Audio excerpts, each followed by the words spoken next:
तो इस पे भी गोल्डन रूल अप्लाई करके हम लोग देखेंगे कि गोल्डन रूल अप्लाई करने के बाद जो हमारा अकाउंटिंग बेस है वो कैसे स्ट्रॉन्ग होता है। तो प्रीवियस वीडियो में रिसीव की एंट्रीज की थी, सेम वही पैटर्न होगा, बस यहाँ पे पेमेंट करेंगे और गोल्डन रूल्स के हिसाब से देखने का कोशिश करेंगे कि क्या डेबिट होता है और क्या क्रेडिट होता है। तो ये फॉर एग्जांपल पेमेंट एंट्री है, ये सबसे पहले से स्टार्ट करते हैं हम लोग। इसमें भी 2 ही टाइप के अकाउंट्स आएंगे, पर्सनल अकाउंट और रियल अकाउंट, बिकॉज वो हम लोग आगे एंट्रीज में देखते हैं। तो ये जो पेमेंट एंट्रीज है, इशूड ए चेक और to Falper Enterprises of ₹11,800 rupees. Cheque number यहाँ पे लिखा हुआ है और ये हम लोग पहले फाल्पर के अकाउंट में जाके देख लेते हैं।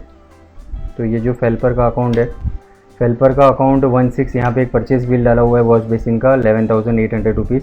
तो ये देखिए 11,800 रुपीज़ ही देना है और चेक नंबर तो हमने इशू किया हुआ है, तो ऑलरेडी बिल बना हुआ है और यहाँ पे हम इनको पेमेंट करेंगे फाल्पर को। पेमेंट के लिए ये होता है F5 पेमेंट।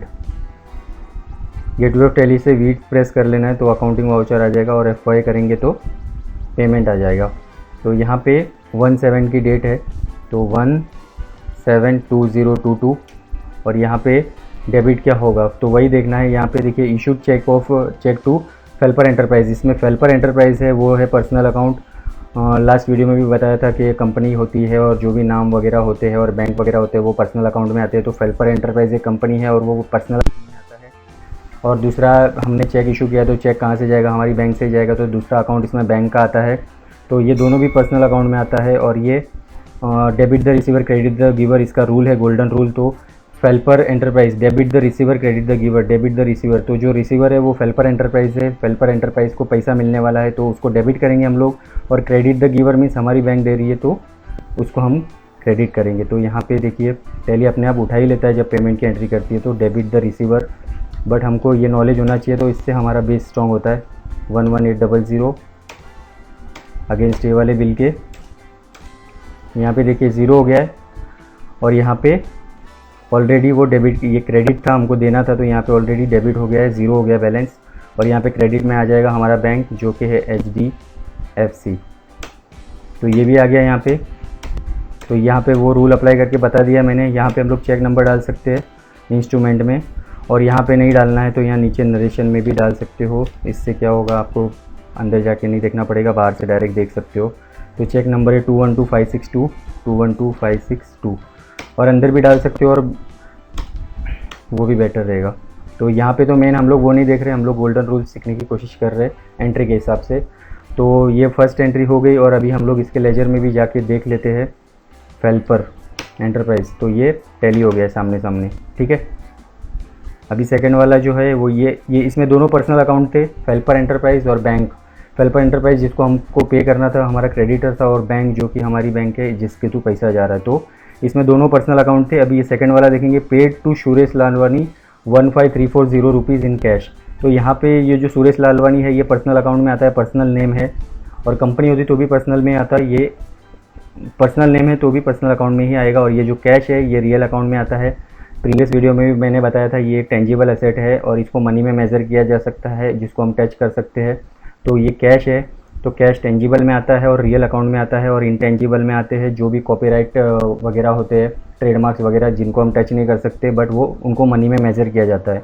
तो कैश को हम टच कर सकते हैं तो ये आएगा टेंजिबल एसेट्स में और ये रियल अकाउंट में आएगा। तो ये वाला जो स्टेटमेंट है, ये वाला डिस्क्रिप्शन, इसमें सुरेश लालवानी जो है वो पर्सनल है और ये जो है वो कैश, ये रियल अकाउंट है। तो इसमें दो अकाउंट मिक्स है। तो इसकी हम लोग एंट्री करेंगे क्या डेबिट होगा और क्या क्रेडिट होगा। तो 15/2022 में एंट्री करेंगे इसकी।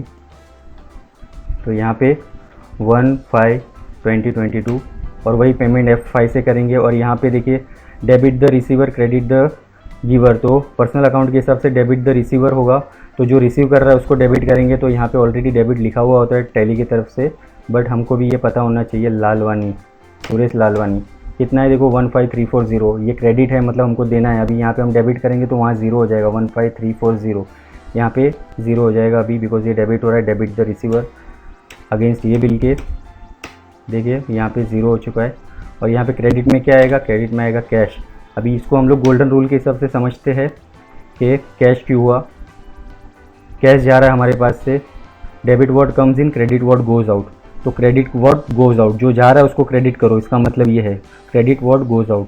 तो यहाँ पे कैश को इसलिए क्रेडिट किया है रूल के हिसाब से, रूल के हिसाब से कैश क्रेडिट होना चाहिए। नेगेटिव इसलिए हो रहा है बिकॉज कैश नहीं है ये वाली कंपनी में, रवि एंटरप्राइज में। नरेशन में यही लिख देंगे, being cash paid to Suresh Lalwani. मैं नहीं लिखता हूँ बिकॉज वीडियो लंबी होगी। Being cash paid to Suresh Lalwani. तो ये दूसरी एंट्री होगी। दूसरी एंट्री में जो था वो दो अकाउंट्स थे, पर्सनल और रियल अकाउंट। अब ये थर्ड वाली एंट्री है। एक बार सुरेश लालवानी के लेजर में जाके देख लेंगे थर्ड एंट्री करने से पहले। सुरेश लालवानी, यहाँ पे पीरियड दे देना है ऑल्ट F2 करके। ये देखिए टैली हो चुका है ये सामने सामने। अभी थर्ड वाला जो है यहाँ पे ट्रांसफ़र 10,000 रुपीज़ बाय बैंक, ये ट्रांसफ़र किया है जो होता है IMPS वगैरह NEFT। Transfer 10,000 rupees by bank and 2980 rupees paid in cash to Bricks Creation. मतलब इसको 10,000 रुपीज़ बैंक से दिए है और कैश से भी दिए है। इसमें जो बैंक है वो पर्सनल अकाउंट है और ये जो कैश है वो रियल अकाउंट है, और ये जो ब्रिक्स क्रिएशन है ये भी पर्सनल अकाउंट है। तो इसमें तीन बार आया हुआ है और इसकी एंट्री भी 3 बाइफर्केशन में होगी, एक ही दिन में होगी बिकॉज डेट एक ही है। तो यहाँ पे हम लोग टैली के हिसाब से समझने की कोशिश करते हैं एंट्री कैसे होगी। यहाँ पे गेटवे ऑफ टैली से वी कर देना है और यहाँ पे डेट डालेंगे। डेट कौन सा था उधर, डेट था 16/2022। यहाँ पे डेबिट क्या होगा, देखिए डेबिट द रिसीवर है तो दिखती बात है। पहली बात तो ये ब्रिक्स क्रिएशन को ये पर्सनल अकाउंट में आता है और पर्सनल अकाउंट में डेबिट द रिसीवर है, जो रिसीव कर रहा है उसको डेबिट करो। तो ब्रिक्स क्रिएशन को सबसे पहले तो डेबिट कर देंगे। ब्रिक्स क्रिएशन 12980 टोटल है इसका, 10,000 प्लस 2980 मतलब ये 12980 यहाँ पे लिख देंगे। और ये बिल के अगेंस्ट में अभी 2 अकाउंट्स क्रेडिट होंगे। कौन से होंगे, एक तो बैंक होगा credit the giver, 10,000 rupees bank दे रहा है तो यहाँ पे क्लियरली लिखा हुआ है पर्सनल अकाउंट में क्रेडिट द गिवर। तो यहाँ पे बैंक HDFC और यहाँ पे 10,000 रुपीज़ बैंक ने दिया। दूसरा क्या होगा, कैश भी क्रेडिट क्यों होगा वो भी देख लेते हैं। रियल अकाउंट में debit what comes in, credit what goes out. Credit what goes out, credit जा रहा है मतलब जो जा रहा है उसको क्रेडिट करो। तो पैसा जा रहा है तो उसको यहाँ पे क्रेडिट किया है कितना, 2980। यहाँ पे भी हम नरेशन में लिख सकते हैं 10,000 rupees paid to Bricks Creation by bank, transferred by bank and 2980 rupees paid by cash. तो यहाँ पे हम ब्रिक्स क्रिएशन के एक बार अकाउंट में जाके देख लेते हैं। वीडियो ज़्यादा लंबी न हो इसलिए मैंने नरेशन नहीं लिखा है, वो तो आप भी लिख ही सकते हो। तो यहाँ पे देखिए ये भी टैली हो गया है और ये एंट्री में हम लोगों ने सीखा कि ये डबल टाइप की एंट्री थी और इसमें एक बार कैश दिया था और एक बार बैंक से दिया था एक ही दिन में। तो ये पेमेंट एंट्री हो गई। अभी नेक्स्ट वाली वीडियो में मैं कॉन्ट्रा एंट्री दिखाऊंगा जिसमें बैंक टू बैंक ट्रांसफ़र और बैंक टू कैश और कैश टू बैंक होगा और उसमें भी हम लोग गोल्डन रूल्स के हिसाब से सीखेंगे। और जनरल एंट्रीज़ के लिए बहुत सारे वीडियोस मैंने बनाए हुए हैं एडजस्टमेंट एंट्रीज़ के, आप मेरे प्लेलिस्ट में जाके देख सकते हो। तो दोस्तों अगर ये वीडियो पसंद आई होगी तो प्लीज़ सब्सक्राइब करना मेरे चैनल को। Till then thank you, bye.